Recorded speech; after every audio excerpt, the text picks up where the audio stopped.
বিকেলের নাস্তায় প্যাটিস খেতে কিন্তু খুব ভালো লাগে।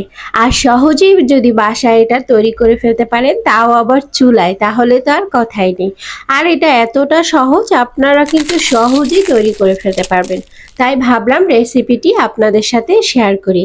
আসসালামু আলাইকুম, হ্যালো এভরিওয়ান, কেমন আছেন সবাই?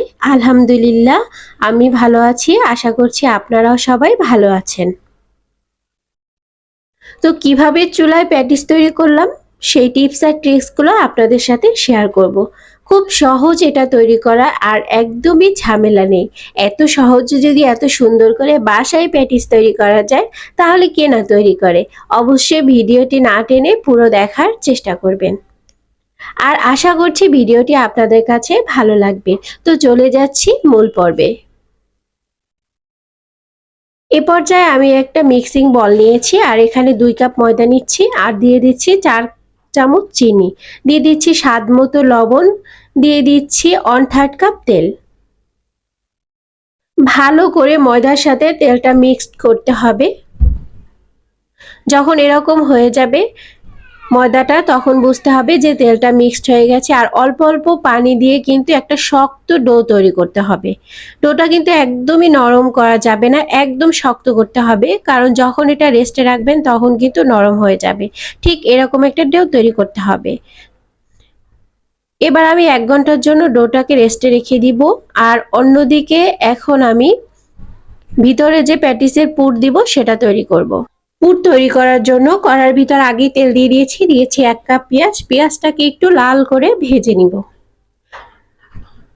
কিমাটা আমি আগেই তৈরি করে রেখেছিলাম। আর কিমার ভিতরে আদা বাটা, রসুন বাটা, জিরা বাটা, গরম মশলার গুঁড়ো, তারপর চাক মশলা সব দেওয়া ছিল। সেটা আর একটা ভিডিওতে আপনাদের দেখিয়ে দিব, বা অন্য ভিডিওতেও দেওয়া আছে, চাইলে দেখে নিতে পারেন। আর এখানে সামান্য মরিচের গুঁড়া আর হলুদের গুঁড়া আর লবণ অ্যাড করে দিয়েছি। এখন ভালো করে একটু ভেজে উঠিয়ে নিব। আর এই পর্যায়ে রেস্টে রাখা ময়ানটা একদম রেডি হয়ে গিয়েছে। এখন ভালো করে মথে নিব, হাতের সাহায্যে এরকম ঘুরিয়ে ঘুরিয়ে তারপর মথে নিতে হবে।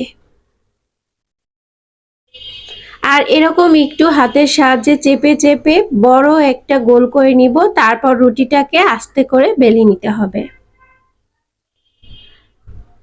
বড় একটা রুটি বেলে নিতে হবে। দেখতেই পাচ্ছেন আমি কত বড় একটা রুটি বেলে নিয়েছি।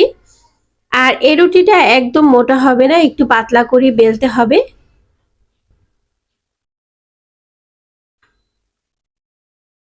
এ পর্যায়ে আমি বাটার দিয়ে দিচ্ছি। অনেকেই কিন্তু ডালডা যে সেটা দেয়, কিন্তু ডালডাটা কিন্তু শরীরের জন্য একদমই ভালো না, এজন্য বাটার দেওয়ারই চেষ্টা করবেন। তো বাটারটা আমি একদম সারা রুটির সারা গায়ে মেখে নিয়েছি, আর উপর থেকে ময়দা ছিটিয়ে দিয়েছি।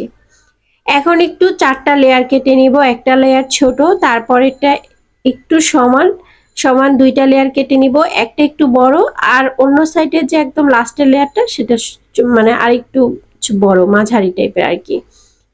তো এবার এই লেয়ারগুলোকে এক এক করে আমি পেঁচিয়ে নিচ্ছি। দেখতেই পাচ্ছেন প্রথম কিন্তু 2টা লেয়ার পেঁচিয়েছি, তারপরের একদম লাস্টেরটা, তারপরে যে বড় লেয়ারটা ছিল সেটা পেঁচাবো।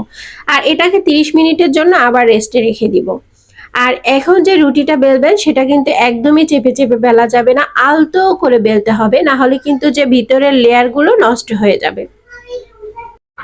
এ পর্যায়ে আমি আলতো করে রুটিটাকে বেলে নিচ্ছি। আর এবারও একটা রুটি বড় করে বেলতে হবে, কিন্তু এটা কিন্তু খুবই পুরো বেলতে হবে, একদমই পাতলা করা যাবে না, তাহলে কিন্তু লেয়ারগুলো খুব ভালো আসবে না। যেহেতু পেটিসের লেয়ার থাকে অনেকগুলো, সেহেতু একটু মোটা করে বেলতে হবে, একদম পাতলা করা যাবে না।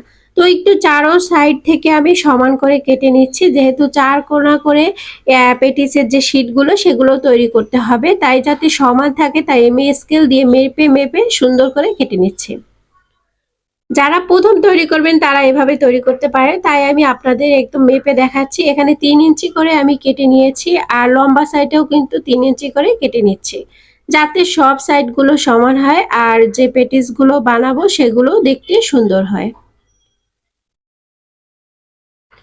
আর আপনাদের যদি এমনিতে তৈরি করতে পারেন তাতেও কোনো সমস্যা নেই, তৈরি করতে পারেন। তাতে করে শীটগুলো যদি সমান থাকে তাহলেই হবে। আর দেখতে পাচ্ছেন শীটগুলো কতটা সমান হয়েছে। আর যদি ফ্রিজে সংরক্ষণ করে রাখতে চান এই পর্যায়ে ফ্রিজে ডিপ ফ্রিজে রেখে দিতে পারবেন। আর এ পর্যায়ে আমি পুর দিয়ে দিচ্ছি আর একটা আমি তৈরি করে খুব ভালো করে দেখাচ্ছি। এই যে পুর দিয়ে দিলাম আর এখন একটা ডিমের কুসুম আমি একটু ফেটিয়ে নেব।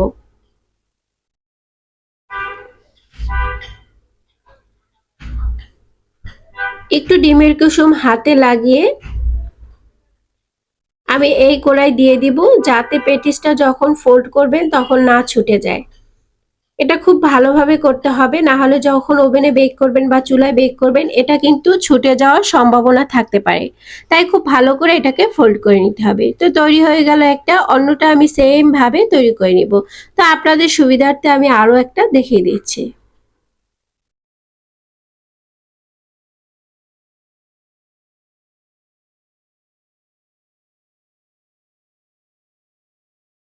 আবারও আমি একটু কুসুম লাগিয়ে নিচ্ছি আর এ পাশ থেকে টেনে এনে এখানে ফোল্ড করছি।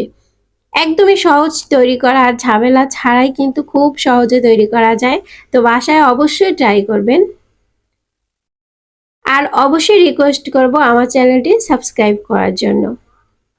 এবার উপর থেকে আমি যে ডিমের কুসুমটা ফেটিয়ে রেখেছিলাম উপর থেকে দিয়ে দিব, তাতে করে কিন্তু খুব সুন্দর একটা কালার আসবে আর দেখতে ভালো লাগবে, খেতেও ভালো লাগবে। আর যে থালাটায় আমি এটাকে বসিয়েছি তাতে কিন্তু আমি একটু বাটার দিয়ে নিয়েছি যাতে নিচটা একদম লেগে না যায়, পুড়ে না যায়।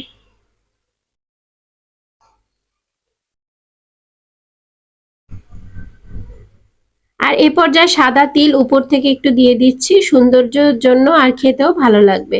আপনারা চাইলে এটা ফলো করতে পারেন, চাইলে স্কিপ করতে পারেন, তাতে কোনো সমস্যা নেই। তো চলে যাচ্ছি বেক করার জন্য। আমি যেহেতু আজকে চুলায় বেক করে দেখাবো তো এখানে একটা স্ট্যান্ড বসিয়ে নিয়েছি আর পাতিলটা আগে প্রিহিট করে নিয়েছিলাম 10 মিনিটের জন্য। তো এবার বসিয়ে দিয়েছি আর ঢাকনা দিয়ে ঢেকে রেখে দিব। ফিরে আসবো 30 মিনিট পর। চুলার আঁচটা কিন্তু লো মিডিয়ামে রাখতে হবে। এ পর্যায়ে ঢাকনা খুলে দেখতেই পাচ্ছেন কতটা সুন্দর লাগছে আর এটা কিন্তু পারফেক্টলি একদম হয়েছে আর কালারটাও খুবই সুন্দর এসেছে। এর চেয়েও যদি আপনারা কালার আরো আনতে চান তাহলেও কিন্তু পারবেন। আমার কাছে এ পর্যায়ে ভালো লাগে তাই আমি এরকমই রেখেছি। তো এবার পরিবেশন করে দেখাচ্ছি, দেখতেই পাচ্ছেন কতটা সুন্দর লাগছে।